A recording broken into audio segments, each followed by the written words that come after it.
Theme શું છે? પાણી પાણી.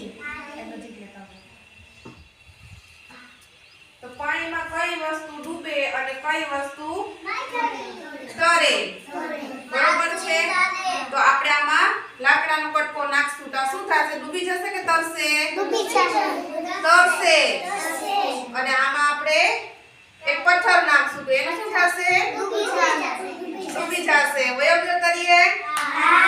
હવે પછી આમાં આપણે કાગળનો ટુકડો નાખશું તો એનું શું થશે? ડૂબી જશે કે તરશે? તરશે. તરે ને?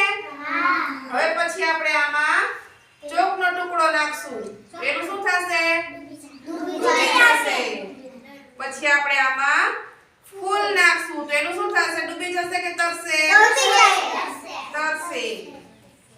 પછી આમાં આપણે ખીલી નાખશું તો એ શું થશે? ડૂબી જશે કે તરશે? ડૂબી જશે. પછી પાન ડૂબી જશે કે તરશે? તરશે. અને આમાં આપણે એક પ્લાસ્ટિકનું ઢાંકણું નાખશું તો એ ડૂબી જશે કે તરશે? સોરું હોય તો તરે પણ આ વજનવાળું છે એટલે ડૂબી જશે. ડૂબી ગયું? હવે ખબર પડી ગઈ કે કઈ વસ્તુ તરે અને કઈ વસ્તુ ડૂબી જાય. વધારે વજનવાળી વસ્તુ ડૂબી જાય અને થોડી વસ્તુ ઉપર તરે. સમજાઈ ગયું? સરસ.